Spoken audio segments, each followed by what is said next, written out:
Después de la Primera Guerra del Opio, China quedó bastante golpeada. Debía pagar una deuda de 21 millones de taeles de plata al Reino Unido, tuvieron que abrir 5 puertos al comercio extranjero y lo más preocupante de todo el asunto, más del 27% de su población masculina ahora era adicta al opio. Pero la cosa no se acaba aquí. En 1843, apenas un año después de la firma del Tratado de Nankín, los británicos forzaron a los chinos a firmar un tratado complementario, el Tratado de Bogue, donde se promulgó el Reglamento General de Comercio entre China y el Reino Unido en Cantón, y se le permitió a los comerciantes ingleses comprar propiedades y vivir junto a sus familias en los 5 puertos abiertos: Shanghai, Ningbo, Xiamen, Fuzhou y Cantón. Estados Unidos también se sumó al año siguiente, 1844, firmando el Tratado de Guanjia, que le daba el derecho a los ciudadanos gringos de ser juzgados por leyes gringas a pesar de vivir en China. Estableció tarifas fijas sobre el comercio, les otorgaron derechos a comprar tierras y construir iglesias y hospitales en los 5 puertos abiertos, se les permitía a los gringos aprender chino, recuerden que los extranjeros lo tenían prohibido, exigieron el estatus de potencia más favorecida y recibieron el derecho de modificar el tratado unilateralmente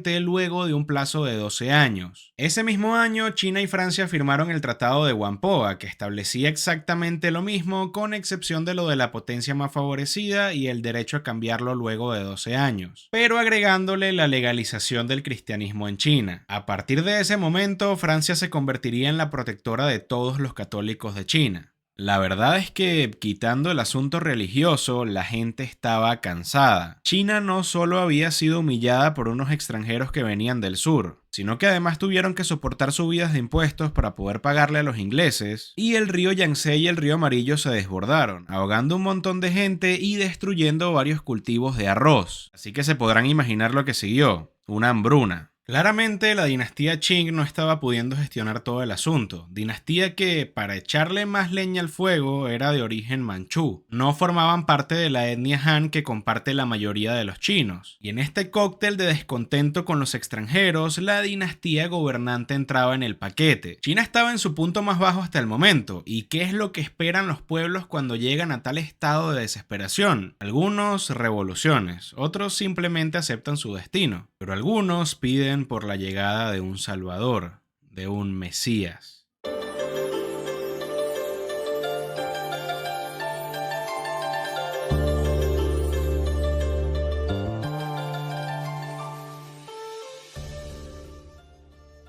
Hong Huoshu nació en 1813 dentro de una familia campesina oriunda de la provincia de Guangxi, perteneciente a la etnia minoritaria Hakka, una subetnia Han. En 1836 conoció a un misionero congregacionalista, o sea, protestante,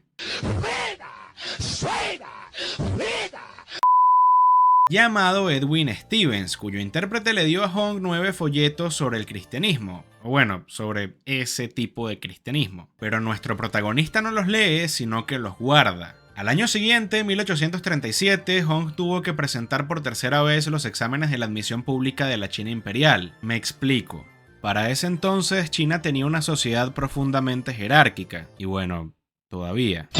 La forma más rápida de ascender socialmente era convirtiéndote en mandarín, o lo que es lo mismo, funcionario de la China imperial, pero no cualquiera podía acceder a ese puesto. Primero había que pasar unos exámenes bastante rigurosos que para ese entonces contaban con una vigencia de más de 1000 años, 1231 para ser exactos. Hong reprobó los exámenes 2 veces y en esta tercera ocasión volvería a reprobar, cayendo enfermo justo después y teniendo un delirio en el que ve a 2 hombres, uno que tiene una barba dorada y otro que parece ser hermano suyo, pero no los conoce. En 1843 tuvo su cuarto y último fracaso, y fue cuando, sin esperanza, decidió leer los folletos que supuestamente le daban sentido a las visiones que tuvo en 1837. Se vio a sí mismo como el hermano menor de Cristo que estaba destinado a combatir la dominación del mal que identificaría a finales de 1849 como la dinastía Qing, y en el mismo año 43 se cambió el nombre a Hong Xichuan. En 1844 consiguió a su primer discípulo llamado Feng Yushan y fundó la Sociedad de los Adoradores de Dios, o Baishan Dihui en chino. sintetizando al cristianismo protestante con las tradiciones de las sociedades secretas chinas, ganándose el respaldo de varias minorías de la provincia de Guangxi como los Chuan, los Yao y los propios Hakka, aprovechándose de dos cosas. La primera es que durante la década de los 40 la provincia de Guangxi se vio muy afectada por hambrunas, disturbios, contrabando y el surgimiento de múltiples sociedades secretas de las que se ganó el favor. Y la segunda es la ubicación geográfica de la provincia en todo el sur de China, considerablemente lejos de Pekín, y por lo tanto lejos del control imperial inmediato.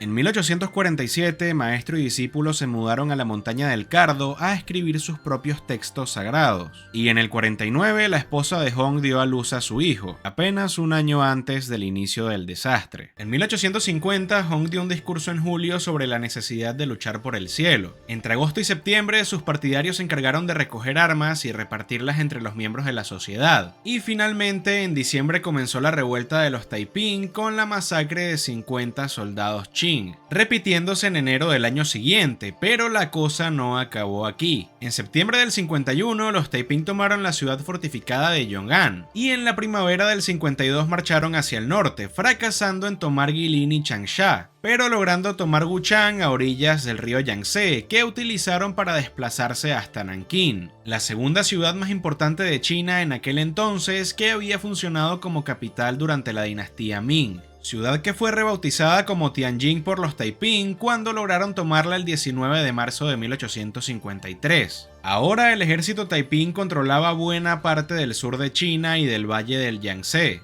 Al establecerse en Nankín se fundó oficialmente el Reino Celestial de la Gran Paz, creando un sistema político que muchos califican de protocomunismo mezclado con fundamentalismo religioso. Dentro del reino, Hong abolió la esclavitud, prohibió la poligamia y el vendaje de los pies a las mujeres. Decretó igualdad legal entre hombres y mujeres, se obligaba a todos los adultos a asistir al culto una vez a la semana y a los niños todos los días. Repartió en partes iguales la tierra para todos los habitantes y las cosechas, la ropa, los alimentos, las telas y sobre todo el dinero se guardaban en un almacén central y se distribuían a partes iguales. Esto es bastante extraño porque Hong jamás tuvo contacto con las ideas comunistas que apenas estaban surgiendo en la Europa occidental. No había manera de que hubiera sido influenciado por autores socialistas y mucho menos por Marx, que recién había publicado el Manifiesto Comunista en 1848, ya ni hablar del Capital. Además de esto, rompió con la imposición de peinarse el cabello en una trenza que los Qing habían impuesto a los Han bajo pena de muerte tras su llegada al poder, razón por la que también se conocía a los Taiping como los Chang Mao Fei, o rebeldes de pelo largo. Esto atrajo no solo al campesinado y a los obreros humildes, sino a individuos más educados que estaban profundamente resentidos con el gobierno manchú. En cuanto al reparto de tierras, se le daba a todo el que fuera mayor de 15 años, incluyendo a las mujeres, quienes ahora podían ser funcionarias y trabajar en el campo. Sin embargo, desde el principio hubo una separación estricta de ambos sexos. No se les permitía vivir juntos ni tener relaciones sexuales, y en caso de visitas solo se permitía si hablaban en voz alta sin cruzar el umbral. En 1855 se abolió la prohibición, pero las bodas se hacían por sorteo, y aunque la poligamia se había abolido en un inicio, ahora los grandes dignatarios tenían derecho a 10 esposas cada uno, aunque Hong y Yang tenían derecho a muchas más. El sistema era tan terrible que alrededor de 4.000 mujeres se quitaron la vida para evitar casarse por la fuerza. También se centralizó la organización de todas las actividades, se castigó la homosexualidad con pena de muerte para mayores de 15 años, se eliminaron los textos confucianos para los exámenes de ingreso a la administración pública y fueron reemplazados por la Biblia, simplificaron el idioma chino, prohibieron la difusión de los textos confucianos, destruyeron ídolos budistas y taoístas, reemplazaron el calendario lunar por el solar, se abolieron las dotes y lo más importante, se prohibió el opio, los juegos de azar, el tabaco, el alcohol, el concubinato, la esclavitud, la prostitución, el abandono de niñas, el adulterio y la brujería. Los fumadores de opio eran decapitados y su cabeza se metía en una jaula de esas que cuelgan del techo. En cuanto a la religión, pues era un pasticho de cosas que supuestamente utilizaba el cristianismo protestante como base, teniendo en común una interpretación literal de la Biblia, pero negando la Trinidad. Para él, al ser Cristo su hermano mayor, no era Dios, sino solamente una persona. ¿Es esto arrianismo chino? Tras el establecimiento del reino, los carroñeros de siempre aprovecharon para entrevistarse con los Taiping para saber si podían establecer alguna alianza que garantizara sus privilegios y a la vez debilitar a los Qing. Los primeros fueron los británicos en 1853, que se llevaron una muy buena impresión, pero se ofendieron bastante cuando Hong les exigió la sumisión absoluta del Reino Unido. En noviembre del mismo año se presentaron los franceses, que quedaron maravillados ante la disfuncionalidad del sistema Taiping. No tengo muy claro si fue porque de verdad les gustó o porque vieron que esa era la forma más rápida de destruir China y así poder sacar provecho de una China debilitada. Pero bueno, por el bien de los franceses pensemos que es lo segundo. Por su parte, los gringos incluso estaban planeando reconocer al gobierno Taiping como un estado de facto, así que enviaron una misión diplomática a cargo del secretario de Estado Marcy y Humphrey Marshall, hombre que escribió lo siguiente: los Qing son extremadamente corruptos, incapaces, ignorantes y engreídos, pero los rebeldes no tienen ni idea de lo que es un gobierno, se contentan con luchar por el poder. Mientras que Robert Maclean en una segunda misión dijo: los Taiping no suscribirían las obligaciones del tratado existente entre China, Gran Bretaña, Francia y los Estados Unidos. El Taiping sería menos manejable que el Qing. Estoy convencido de que es con el emperador de la dinastía Qing con quien debo tratar. Y los Taiping se quedaron sin reconocimiento, aunque lo sorprendente no es esto, sino lo rápido que avanzaron al inicio.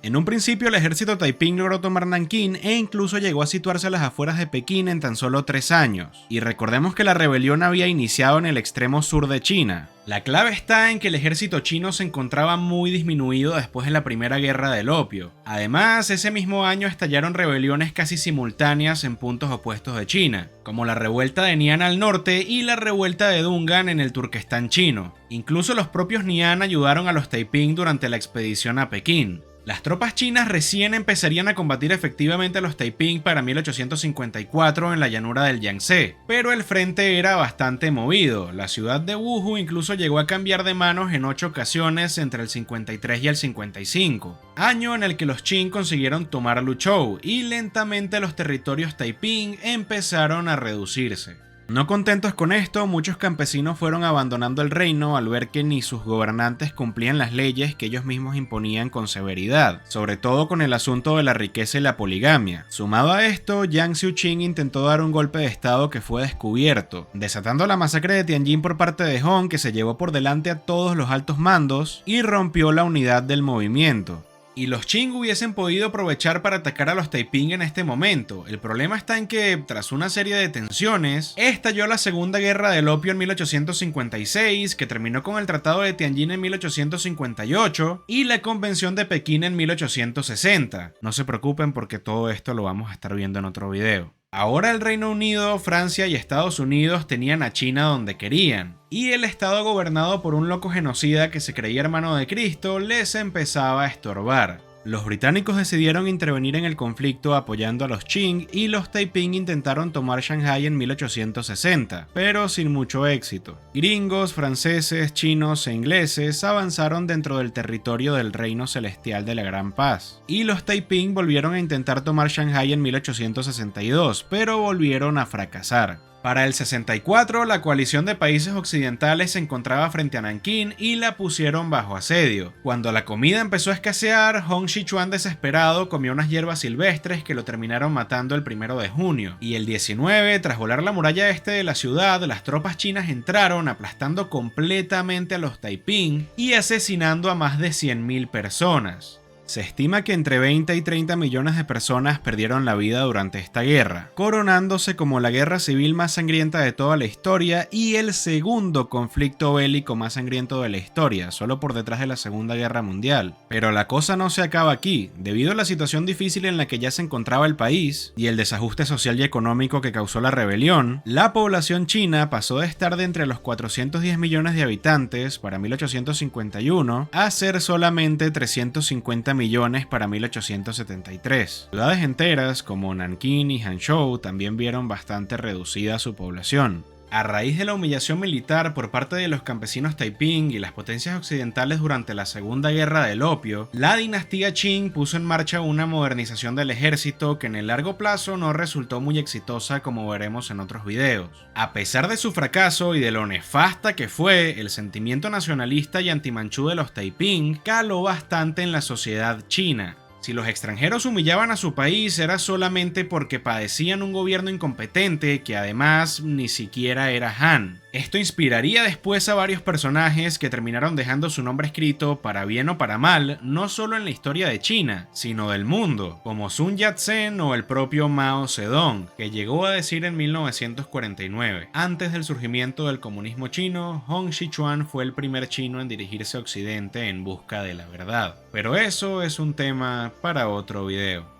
Si les gustó el video, por favor háganmelo saber en la caja de comentarios y díganme de qué otro tema les gustaría que hable en el canal. Muchas gracias a los miembros del canal por hacer que todo esto sea posible. Recuerda que si no te has unido, puedes hacerlo en el botón que está por acá abajo para contar con ciertos beneficios exclusivos y ayudarme a seguir creando estos contenidos. Dale like para que YouTube se lo muestre a más personas, compártelo con tus amigos para que esta comunidad siga creciendo, suscríbete si aún no lo has hecho, suscríbete también a mi canal secundario y sígueme en Twitter, Instagram, TikTok y Facebook si quieres ver más contenido como este.